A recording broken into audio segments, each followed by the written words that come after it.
ذکر علیہم عبادہ صلوات پڑھیں محمد والے اللہم صلی علی محمد۔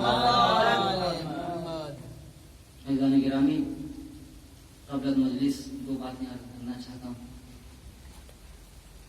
پہلی یہ کہ میں کوئی خطیب یا ذاکر نہیں ہوں، بلکہ آل محمد کے ٹکڑوں پر پلنے والا ایک چھوٹا سا طالب علم ہوں۔ دوسری بات، درمیانی مجلس اگر کوئی خطا لفظی ہو جائے تو بعد از مجلس اصلاح کا طلبگار رہوں گا۔ عزیزان گرامی، جس حدیث کریمہ کو ہم نے اپنا سرنامہ سخن قرار دیا ہے، اس میں اللہ کا حبیب ارشاد فرما رہا ہے کہ ذکر علی عبادہ، علی کا ذکر کرنا عبادت ہے۔ عزیزان گرامی، یہاں پر دو باتیں سمجھنا ضروری ہے۔ پہلی یہ کہ یہ کس نے فرمائی، دوسری کس کے بارے میں کہی جا رہی ہے۔ سبحان اللہ۔ عزیزان گرامی، یہ حدیث رسول اللہ نے ارشاد فرمائی۔ اب یہ جاننا ضروری ہے کہ یہ رسول اللہ کوئی عام شخصیت ہے یا کوئی بڑی شخصیت ہے۔ کیونکہ جب کوئی عام شخصیت کسی چیز کے بارے میں کہتی ہے تو اس پہ یقین و اعتماد کم ہوتا ہے، لیکن جب کوئی بڑی شخصیت کسی چیز کے بارے میں کہتی ہے تو اس پہ یقین محکم و اعتماد کامل ہوتا ہے۔ عزیزان گرامی، اب دیکھتے ہیں تاریخ کا مطالعہ جب ہم نے کیا تو دیکھا کہ یہ وہ رسول ہیں جب زمین پر تشریف لائے تو وہ زمین جو آسمان کے تانے سنتی تھی، آسمان جسے کہتا تھا کہ تیرے پاس کیا ہے، وہ زمین سر فخر سے بلند کرتی ہے اور کہتی ہے اے آسمان تجھے بتا کہ تیرے پاس کیا ہے۔ آسمان کہتا ہے سن، میرے پاس چاند ہے، میرے پاس ستارے ہیں، میرے پاس جنت ہے، میرے پاس کوثر ہے، میرے پاس سورج ہے، میرے پاس ملائکہ ہیں۔ زمین مسکراتی ہے، کہتے ہیں آسمان سن، اگر تیرے پاس جنت ہے تو میرے پاس سردار جنت ہے، اگر تیرے پاس ملائکہ ہیں تو میرے پاس استاد ملائکہ ہیں، اگر تیرے پاس سورج ہے تو میرے پاس سورج کو پلٹانے والا ہے، اگر تیرے پاس چاند ہے تو میرے پاس چاند کو تو ٹکڑے کرنے والا ہے، اگر تیرے پاس کوثر ہے تو میرے پاس ساقی کوثر ہے۔ صلوات پڑھیں محمد وعلی محمد پر۔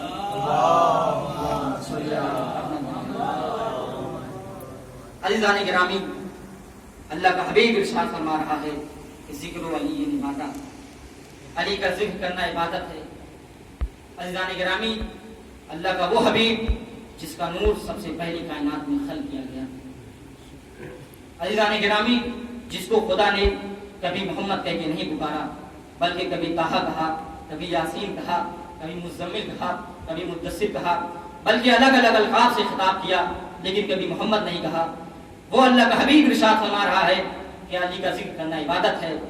عزیزان گرامی، دوسری بات یہ جاننا ضروری ہے کہ علی کون ہے جس کے بارے میں رسول اللہ کہہ رہے ہیں کہ علی کا ذکر کرنا عبادت ہے۔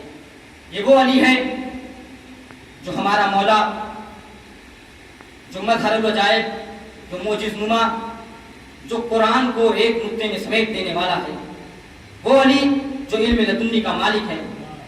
عزیزان گرامی، ایک واقعہ عمر بن خطاب سے روایت ہے کہ ایک شخص امام علی کے پاس آتا ہے اور کہتا ہے یا علی، آپ سے جب کوئی سوال کرتا ہے تو آپ بغیر سوچے سمجھے فوراً جواب دے دیتے ہیں۔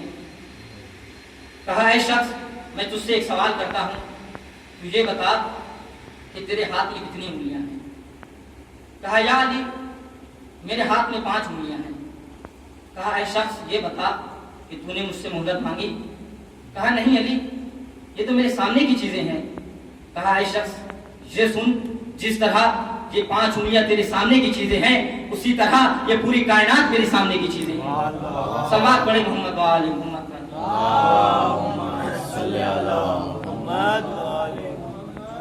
عزیزان گرامی، وہ اللہ کا حبیب ارشاد فرما رہا ہے کہ علی کا ذکر کرنا عبادت ہے۔ عزیزان گرامی، میں بارگاہ خداوندی میں دست ادب جوڑ کر کہتا ہوں کہ یا رسول اللہ، آپ نے علی کا ذکر کرنا ہی عبادت قرار کیوں دیا؟ آپ یہ بھی کہہ سکتے تھے کہ آدم کا ذکر کرنا عبادت ہے، نوح کا ذکر کرنا، ابراہیم کا ذکر کرنا، موسیٰ کا ذکر کرنا، عیسیٰ کا ذکر کرنا، ایوب کا ذکر کرنا، یوسف کا ذکر کرنا۔ آپ یہ بھی کہہ سکتے تھے کہ میرا ذکر کرنا عبادت ہے۔ آپ نے یہی کیوں کہا کہ علی کا ذکر کرنا عبادت ہے؟ عزیزان گرامی، وہ نہ ہو رسول آواز دے، اے نادان تجھے نہیں معلوم، تجھے نہیں پتا، علی وہ واحد شخصیت ہے، وہ کامل شخصیت ہے جس کے اندر آدم کا علم بھی پایا جاتا ہے، جس کے اندر موسیٰ کی ہیبت بھی پائی جاتی ہے، جس کے اندر نوح کا تقویٰ بھی پایا جاتا ہے، جس کے اندر عیسیٰ کا زہد بھی پایا جاتا ہے، جس کے اندر ایوب کا صبر بھی پایا جاتا ہے، جس کے اندر ابراہیم کی خلت بھی پائی جاتی ہے، جس کے اندر یوسف کا جمال بھی پایا جاتا ہے، اور یہاں تک کہ میرا کمال بھی پایا جاتا ہے۔ صلوات پڑھے محمد و آل محمد پر۔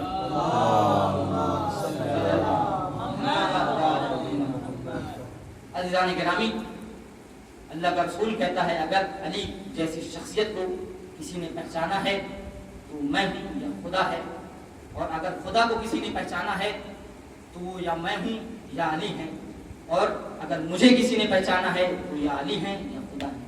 صلوات پڑھیں محمد و آل محمد۔ اللہم صلی علی محمد۔ عزیزان گرامی، بس ایک واقعہ آپ کی رحمت و رحمت تمام۔ حجاج بن یوسف جو بہت ظالم بادشاہ تھا، جب تک علی کے چاہنے والوں کا خون نہ بہا دے چین کی نیند نہیں سوتا تھا۔ اس نے یہ حکم صادر کیا کہ اگر کوئی شخص علی کا قصیدہ پڑھے تو اسے سزا دی جائے گی۔ ابو دمام حمامی جو علی کا بہت بڑا عاشق، چاہنے والا، ولایت علی کو دل میں رکھنے والا، جب یہ سنتا ہے چوراہے پر جاتا ہے، جانے کے بعد کہتا ہے العلی مال حق الحق مال علی، علی حق کے ساتھ ہے، حق علی کے ساتھ ہے، علی حق کے ساتھ ہے، حق علی کے ساتھ ہے۔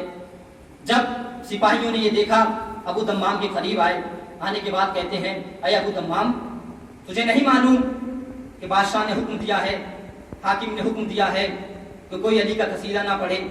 ابو دمام کیا بہترین جواب دیتے ہیں، کہتے ہیں اے شخص سن، مجھے پتا ہے اسی لیے تو آیا ہوں، مجھے معلوم ہے اسی لیے تو آیا ہوں۔ غلام اس کو پکڑتے ہیں، پکڑنے کے بعد دربار میں لے جاتے ہیں۔ جب دربار میں لے گئے، حجاج بن یوسف دیکھتا ہے، دیکھنے کے بعد احترام میں کھڑا ہو جاتا ہے، کہتا ہے ابو دمام تم یہاں کیا کر رہے ہو؟ غلام سے پوچھتا ہے اسے یہاں کیوں لائے ہو؟ کہا آپ نے حکم دیا تھا کوئی علی کا قصیدہ نہ پڑھے، یہ چوراہے پر علی کا قصیدہ پڑھ رہا تھا۔ حجاج بن یوسف کہتے ہیں ہاں ابو دمام کیا یہ صحیح کہہ رہا ہے؟ کہا ہاں صحیح کہہ رہا ہے، اس سے پہلے تمہیں چوراہے پر علی کا قصیدہ پڑھ رہا تھا، اب میں دربار میں کہہ رہا ہوں علی حق کے ساتھ ہے، حق علی کے ساتھ ہے، علی حق کے ساتھ ہے، حق علی کے ساتھ ہے۔ جب حجاج بن یوسف نے یہ سنا اور کہتا ہے اے ابو دمام حمامی اگر تو نے توبہ نہیں کی تو میں تجھے سزا دوں گا۔ کہا میں توبہ نہیں کروں گا تو مجھے سزا دے۔ حجاج نے حکم دیا غلاموں کو اس کو 80 کوڑے مارے جائیں۔ پہلا کوڑا پڑا، پہلا کوڑا مارا، کہا علی حق کے ساتھ، حق علی کے ساتھ۔ دوسرا کوڑا مارا، کہا علی حق کے ساتھ ہے، حق علی کے ساتھ ہے۔ اسی طرح 80 کوڑے مارنے کے بعد غلام دیکھتا ہے کہ ابو دمام حمامی کچھ کہہ رہا ہے، زبان بے زبانی سے کچھ کہہ رہا ہے، نقاہت میں کچھ کہہ رہا ہے اپنی زبان سے۔ وہ اپنے کان کو ابو دمام حمامی کے زبان پہ لے جاتا ہے۔ لے جانے کے بعد کیا دیکھتا ہے کہ ولایت کا یہ مسم کہہ رہا ہے علی حق کے ساتھ، حق علی کے ساتھ ہے، علی حق کے ساتھ ہے، حق علی کے ساتھ ہے۔ عزیزان گرامی، وہیں پر ایک ہر حاکم کے بغل میں ایک وزیر ہوتا ہے، پاس وزیر ہوتا ہے۔ عزیزان گرامی، اس نے کہا کہ اے بادشاہ اس کا ناحق خون اپنے ذمے نہ لے، اسے گھر بھیج دے، یہ کچھ دن میں ایسے ہی مر جائے گا۔ حجاج بن یوسف نے اسے گھر بھیج دیا۔ غلام نے اسے گھر چھوڑا، گھر چھوڑنے کے بعد واپس آئے۔ جب واپس آئے تو ابو دمام حمامی نے دل کی گہرائیوں سے کہا یا علی آپ کے بہت سارے احسان ہیں، ایک احسان اور کر دیں، مجھے اتنی طاقت دے دیں کہ میں پھر سے دربار میں جاؤں اور جا کر یہ کہہ سکوں علی حق کے ساتھ ہے، حق علی کے ساتھ ہے، علی حق کے ساتھ ہے، حق علی کے ساتھ ہے۔ تھوڑی دیر بعد نورانی ہماری تشریف لائی۔ ابو دمام کیا دیکھتا ہے مولا تشریف لائے ہیں۔ کہا اے ابو دمام اتنی کمزور آواز میں کہہ رہے ہو علی حق کے ساتھ، حق علی کے ساتھ ہے؟ کہا مولا کیا کروں؟ کہا اے ابو دمام میں تمہیں ابو دم صلی اللہ علیہ محمد پر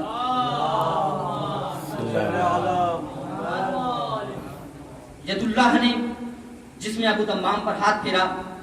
ہاتھ پھیرنے کے بعد ابو تمام صحیح و سالم ہو گیا. جب ابو تمام صحیح و سالم ہو گیا, ابو تمام نے ہاتھ جوڑا, مولا بہت شکریہ, مولا آپ کا بہت شکریہ. دوسرے دن ابو تمام دربار میں گئے. جانے کے بعد چوراہے پر گئے. جانے کے بعد کہتے ہیں علی حق کے ساتھ ہے, حق علی کے ساتھ ہے, علی حق کے ساتھ ہے, حق علی کے ساتھ ہے.